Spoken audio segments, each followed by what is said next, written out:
Salut les investisseurs, dans cette vidéo, on va analyser ensemble mon portefeuille stock picking. Abonnez-vous à la chaîne si ce n'est pas déjà fait. Et on commence tout de suite avec cette mise à jour du portefeuille. Cette vidéo est basée sur un article qui est publié sur mon Substack. Vous pouvez retrouver le lien dans le commentaire épinglé de la vidéo. Ici, on va mettre à jour les différentes positions et faire un récapitulatif de ce qui s'est passé ce mois d'avril 2025 sur le portefeuille stock picking. Alors, ici, les pondérations du portefeuille au 19 avril 2025. Donc, vous pouvez noter que Pernod Ricard, maintenant, c'est quasiment plus rien, il me reste une action. IDI, donc l'acteur du private equity, 5% du portefeuille, donc ça c'est une petite ligne que je détiens en PEA-PME. On a Ruby qui est monté un petit peu, parce que on va le voir après, il y a de l'actualité sur le groupe. Morel et Prom, lui, a baissé un petit peu, puisque également il y a de l'actualité sur le groupe, on va voir ça en dessous. Moï Construct reste plutôt stable.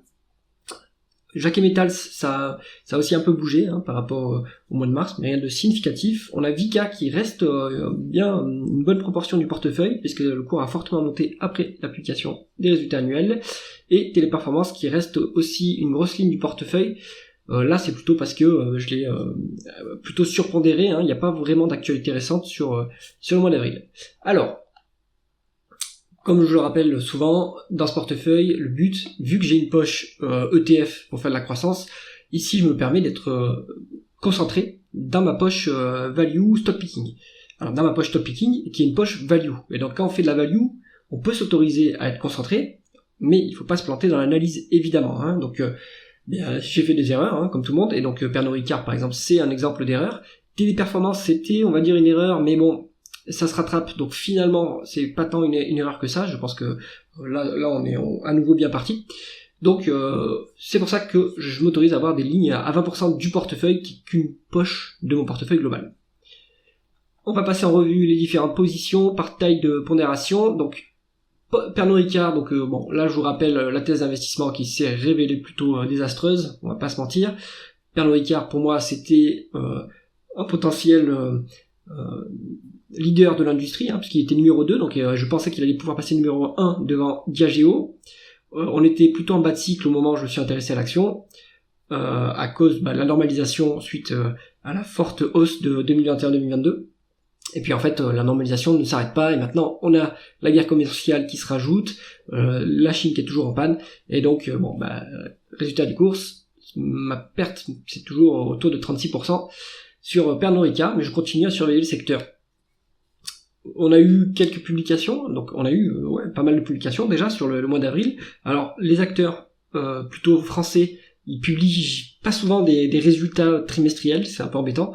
Eux, ils publient souvent des points d'activité, donc on a au pire on a le chiffre d'affaires, au mieux on a peut-être une marge qui nous est donnée, mais guère plus. Donc ce qu'on a eu, c'est Constellation Brands aux US. Donc c'est plutôt un acteur orienté bière, plus que vin et spiritueux, mais ils ont quand même un segment vin et spiritueux. Les résultats de Constellation Brands étaient plutôt décevants, comme il disait, affectés par des droits de douane. On a LVMH qui a publié en avril, avec un segment vin et spiritueux pareil, qui était en forte baisse, 9% de baisse, si je me souviens bien. Donc si vous allez sur le blog, vous retrouvez l'analyse de ces ventes. Pour Pernod Ricard, on a eu aussi la publication du chiffre d'affaires du premier trimestre, et c'est la même chose, c'est plutôt décevant à cause des US et de la Chine. Donc, par contre, ce qui était intéressant de noter, c'est que suite à la publication de ce chiffre d'affaires, plutôt pas terrible, le cours n'a pas trop dévissé. Donc le marché maintenant semble pricer ce niveau de médiocrité de l'activité. Donc ça commence. Alors je dis pas que c'est le moment de s'y intéresser. Comme je l'indique ici, moi je pense que pour revenir sur Pernod Ricard, il va falloir que le dividende soit coupé. On aura la compte de dividende qui sera versée, mais le reste, le solde, sera soumis au vote de l'Assemblée Générale. Si les actionnaires votent ce dividende, moi je resterai à l'écart avec mon action. Si par contre les actionnaires sont raisonnables et se disent que la priorité ça va être le désendettement, et qu'on commence à avoir une baisse de la dette, là je pense que ce sera le moment de se réintéresser à Pernod Ricard. Donc là pour l'instant plutôt en pause sur cette action. Et le secteur continue à être en difficulté. Ensuite on a Morel et Prom, là aussi il y a eu de l'activité. Donc Morel et Prom, c'est junior pétrolière qui opère dans des zones plutôt sensibles en termes de géopolitique. Et donc ça se reflète dans les multiples qui sont octroyés au groupe par le marché. Donc les multiples de price to free cash flow sont très faibles. Le groupe est désendetté complètement. Au résultat annuel, et le management a indiqué qu'il n'y avait plus de dette, donc c'est très bien. Ils sont assez forts dans la gestion du portefeuille d'actifs pour faire des acquisitions d'actifs, voire d'acquisitions de sociétés ou des prises de participation dans les sociétés. Donc on a 2 axes de développement d'activité, ce qui est bien sur Morel et Prom. On a la croissance organique et la croissance on va dire externe, prise de participation ou même acquisition d'actifs. Donc ça c'est bien.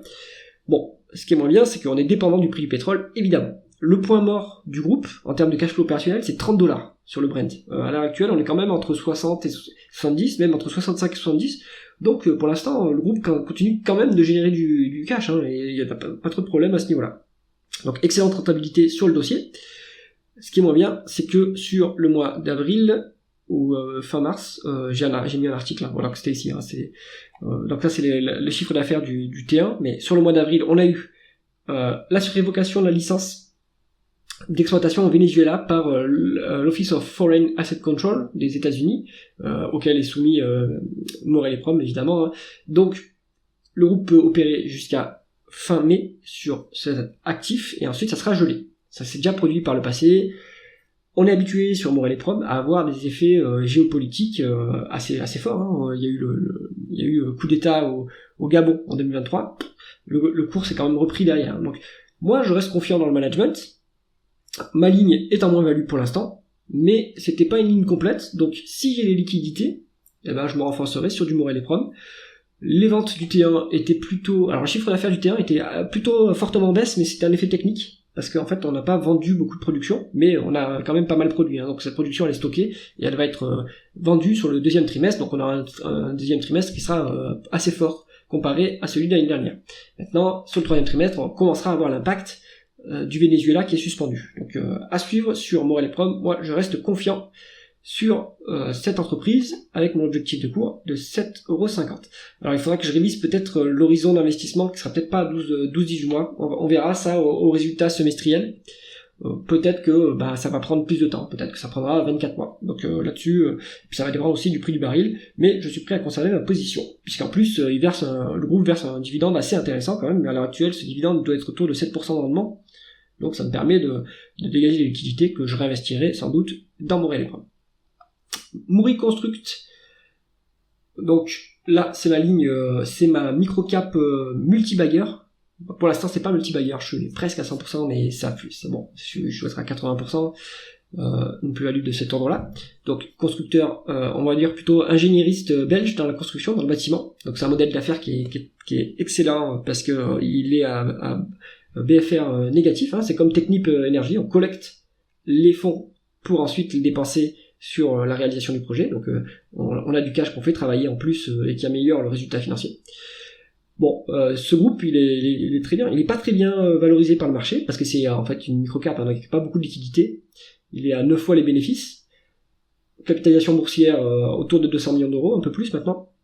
Et la rentabilité, elle est excellente en termes de rendement des fonds propres. On est régulièrement au-dessus de 25% certaines années. C'est excellent. On a un carnet de commandes. Donc on a eu les résultats annuels qui ont été publiés le 25 mars. On a un chiffre d'affaires, un résultat opérationnel qui est en baisse. Mais il faut pas l'analyser comme en se disant, oh là là, facialement c'est en baisse, attention, catastrophe. Non, parce que comme c'est des réalisations de projets, eh bien, en fait, le chiffre d'affaires, il va être constaté à l'avancement des projets. Et sur la fin d'année 2024, il y a eu beaucoup de nouveaux chantiers qui ont été lancés. Donc ça, c'est pas un problème. Je vous renvoie à l'article, hein, si vous voulez avoir plus d'infos sur ce chiffre d'affaires. Il y a également là, une vidéo sur la chaîne YouTube. Donc, Mouri Construct, on a un carnet de commandes qui est au plus haut, avec toujours une énorme cash net au bilan, donc ça génère des intérêts, puisqu'il place en plus ce cash net, il peut en placer 25% en bourse, donc c'est en fait aussi une petite activité de gestion pour compte propre, hein, sur Mouri Construct, donc ça c'est intéressant, si c'est bien géré évidemment. Donc toujours confiance sur Mouri Construct, hein. Pour moi ça sera mon multibagger, je vais le garder tant qu'on restera notoirement sous-évalué, et tant que le groupe restera peu liquide, et on restera sous-évalué. Donc en fait on sera drivé par l'augmentation des bénéfices tranquillement, sans expansion du multiple. Et puis un jour, ce qui se passera, je pense, hein, c'est qu'une fois que le groupe changera par exemple son mode de cotation, hein, pour l'instant on est en double fixing, à Bruxelles. Par exemple, si on passe à une cotation en continu, il y aura de la liquidité qui va augmenter, et là, on commencera à avoir une expansion du multiple. Donc on aura le double effet qui se coule, augmentation des bénéfices, plus expansion du multiple, et ça permet de faire des multi-baggers sur des actions. Donc, toujours sur mon reconstruct pour le long terme, voire le très long terme. Jacquet Metals, donc la société cyclique profonde du portefeuille, si vous regardez le cours de l'action, vous voyez que c'est très très cyclique. Un management, pour moi le management est exceptionnel sur Jacquet Metals. Il y a d'autres distributeurs d'aciers spéciaux, d'autres acteurs de l'industrie qui sont moins qualitatifs, mais Jacquet Metals c'est quand même quelque chose en termes de management. Ils savent très bien anticiper les cycles. Quand on a un bas de cycle, ils savent très bien gérer leur stock. Les résultats en bas de cycle, ils sont médiocres, mais la liquidité, la génération de cash flow, elle est excellente. Et c'était le cas sur les résultats annuels qui ont été publiés en mars. Donc, moi, je conserve ma position. Maintenant, j'ai une plus-value de 13,5% sur Jacquet Metals. C'est pas une ligne complète. J'aimerais bien la renforcer si j'ai des liquidités. Par exemple, avec Vika qu'on va voir en dessous. Parce que bon, c'est pour moi il y a encore du potentiel. Je mets mon objectif de cours à 26%, et ce 26% il est calculé par rapport à la décote sur stock. Donc en plus on a une marge de sécurité incroyable sur Jacquet Metals. Vous êtes coté moins cher que les actifs tangibles et moins cher que les stocks. Donc avec un management aussi qualitatif, c'est excellent. Alors, le management, je pense qu'il a, si vous regardiez sur la fin de l'année 2024, ils rachetaient massivement des actions pour les annuler. Et là, ils ont réduit les rachats d'actions. Donc, et dans la conférence d'analystes que j'ai écoutée, puisque c'était un Zoom en fait qui était disponible en public, j'ai pas trouvé de réponse claire sur pourquoi est-ce qu'ils ont arrêté les rachats d'actions. Je pense qu'ils peuvent préserver du cash pour d'une part, ils veulent préserver du cash pour faire des acquisitions. Ils font des petites acquisitions d'entrepôts et de petites sociétés, ce qui permet de leur consolider leur maillage territorial. Mais aussi, je pense qu'ils voient que l'action n'est plus aussi sous-évaluée qu'avant. Pour moi, ça reste quand même sous-évalué, puisque mon objectif de cours est à 26%. Donc, on va aller tranquillement, à mon avis, vers cet objectif de cours-là, ce qui laisse quand même bien 35% de bénéfices à gratter. Le 14 mai, on aura les résultats du premier trimestre. Donc à suivre. Vika. Donc ça, c'est pour le coup, c'est presque un multi-bagger, enfin un bagger plutôt. C'est presque 100% de plus-value. D'ailleurs, je vise 55 € parce que ça me permettra d'avoir 100% de plus-value sur le titre. J'en parlerai quand je solderai ma position, mais mon regret sur Vika évidemment c'est que j'ai pris des bénéfices trop tôt, et voilà, ça c'est l'erreur qu'il faut pas faire. Mais bon, donc Vika, c'était une société, c'était un investissement aussi un peu deep value comme Jacquet Metals, mais c'est moins cyclique que l'acier spécial, que la distribution d'acier spécial. Là on est sur le ciment, donc ça dépend aussi des cycles de construction. Maintenant Vika c'est très diversifié géographiquement, et donc ça permet aussi de lisser les cycles. Par exemple on a l'Inde qui marche très fort, on a les États-Unis qui marchent très fort, l'Europe c'est vraiment pas très bon, la France c'est pas très bon du tout. Bon, quand j'ai pris l'action il y avait une décote sur actifs tangibles, et avec des multiples de cash flow très bas, et une dette qui restait raisonnable, on était à 2 fois les EBITDA en dette nette, donc ça restait gérable quand même. Après, le marché met des multiples très bas sur cette activité à cause des normes ESG, les cimentiers sont très émetteurs de CO2, mais ils travaillent pour réduire cette empreinte évidemment carbone. Donc, on surfe toujours sur le mois d'avril, sur la publication des résultats annuels qui est de très bonne facture. Et en fait, c'est toute l'industrie qui se reprend. Vous regardez les résultats d'Holcim, vous regardez les résultats d'Edelberg, de Titan Cement, c'est du tout bon. Vous avez Buzy aussi qui marche bien. Bon, on est sur en fait une industrie qui est maintenant moi je pense en haut de cycle. Je sais pas à quel niveau du cycle on se trouve, mais je pense qu'il y a je vois qu'il y a plus beaucoup de décotes sur le multiple de valeur d'entreprise sur EBITDA. Donc on est déjà un peu au-dessus de la médiane de mémoire, donc de la médiane 5 ans de valeur d'entreprise sur EBITDA. Donc moi je vais tranquillement commencer à prendre mes bénéfices. J'ai placé un ordre de vente à 55 € sur, je pense que c'est moins d'un quart de la position, faudrait que je vérifie, mais c'est pas une énorme, je m'apprête pas à larguer une énorme position, une énorme part de ma position. Je pense que je vais prendre tranquillement mes bénéfices par palier. Donc premier objectif 55 €, je pense qu'on peut les atteindre dans les 3 mois. Là je prends déjà une part de bénéfices, et ces bénéfices, comme je l'ai évoqué plus haut, je vais les réallouer sur Jacquet Metals et Morel Épreuve, je pense. Il y a la publication du chiffre d'affaires du premier trimestre le 29 avril, donc affaire à suivre. Téléperformance.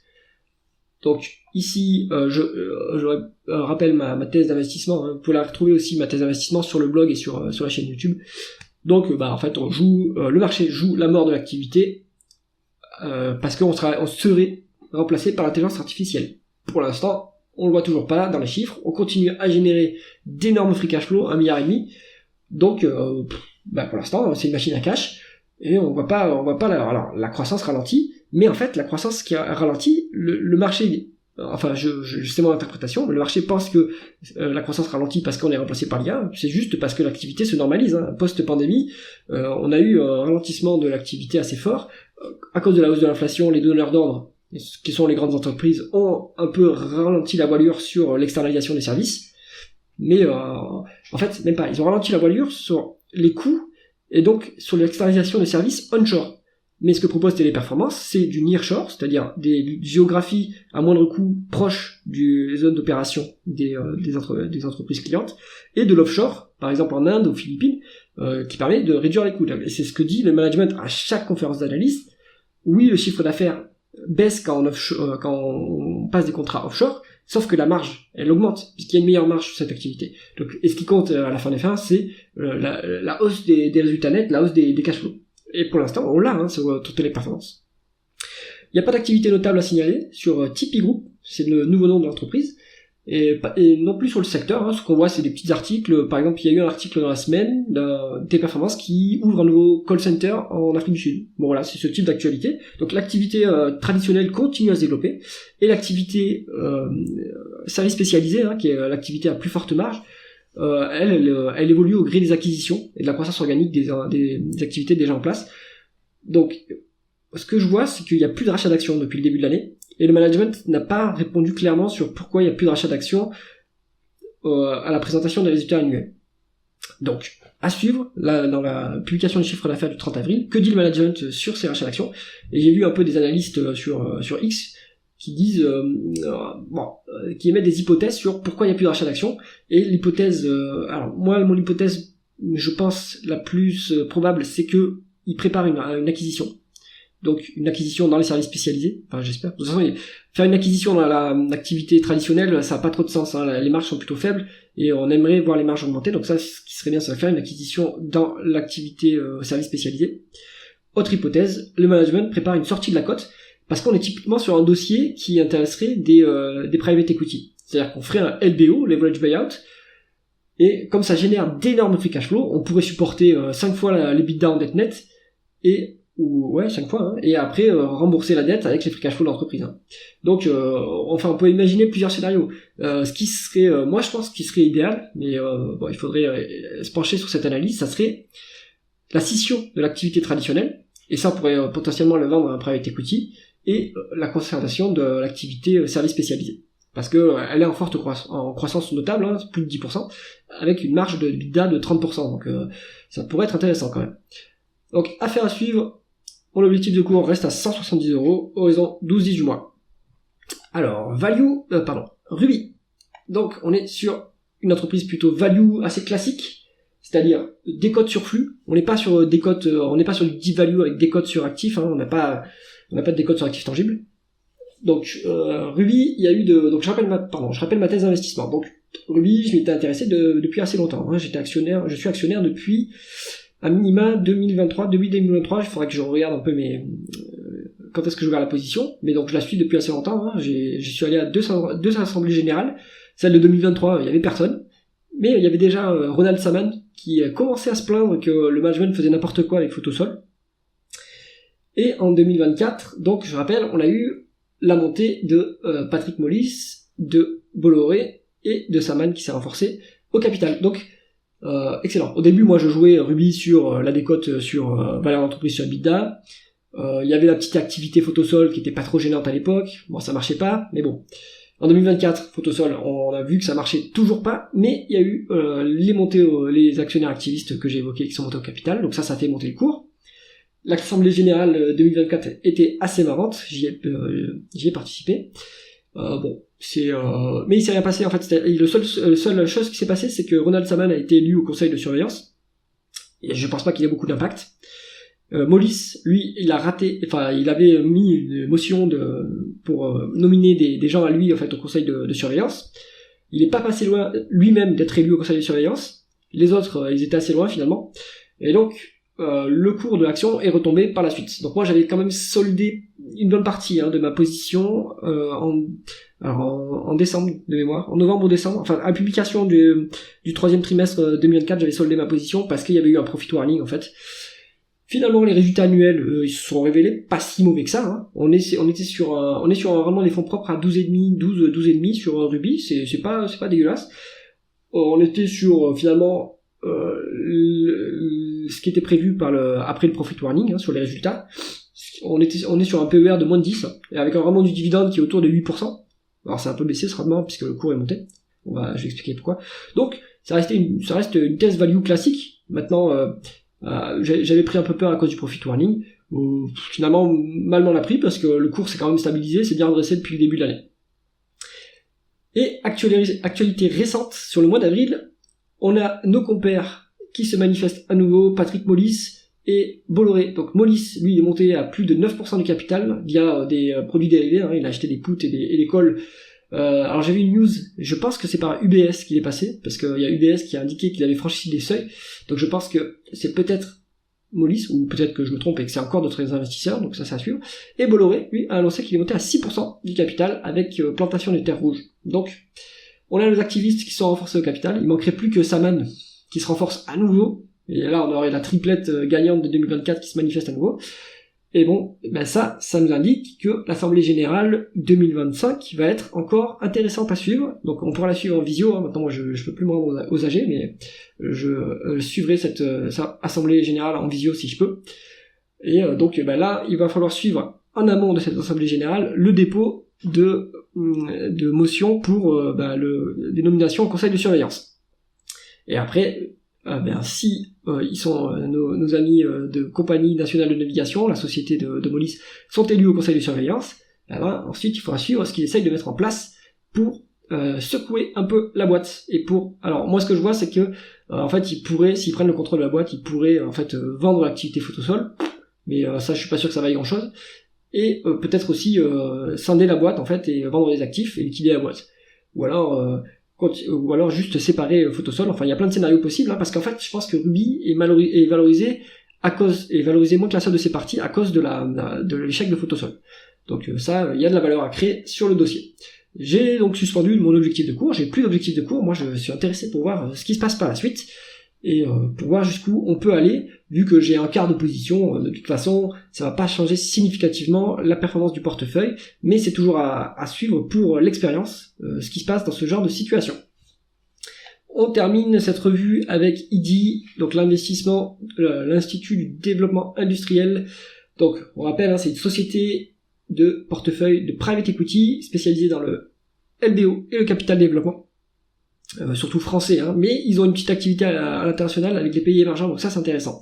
J'espère qu'ils vont fortement développer cette activité pays émergents, parce que à mon avis il y a du private equity à faire dans les pays émergents, il y a de la valeur à créer, alors qu'en France, on l'a vu dans la publication des résultats annuels, le private equity maintenant ça reste, ça devient un peu compliqué, il y a plus de dossiers intéressants je pense. Les années de folie on va dire 2017-2021, c'est terminé. Vous voyez la French Tech par exemple, il y a beaucoup de dossiers maintenant, beaucoup de boîtes qui sont liquidées et qui sont rachetées. Donc le private equity en France, c'est compliqué. Les résultats annuels, ils ont été plutôt décevants sur 2024. Il n'y a pas eu beaucoup d'activité. Je vous renvoie vers l'analyse des résultats annuels pour voir ce qui s'est passé en détail, mais faible progression des bénéfices, vraiment des fonds propres plutôt médiocres, hausse du dividende parce que finalement on n'a pas beaucoup d'opportunités d'investissement. Je conserve quand même cette ligne parce que pour moi le management est qualitatif et je pense qu'ils sauront se diversifier à l'international par la suite et qu'il y aura quand même une reprise du private equity dans les années à venir. Maintenant en France on sait que c'est un peu compliqué à cause de l'actualité politique, donc sur les 10, si je me suis trompé je le reconnaîtrai et je liquiderai ma position. Et conclusion de ce partage de portefeuille, c'est partagé à titre informatif uniquement, c'est pas du tout une incitation à acheter ces actions, c'est uniquement pour vous montrer mon processus de raisonnement et d'analyse. Si vous êtes intéressé par les sociétés de ce portefeuille, faites vos propres recherches.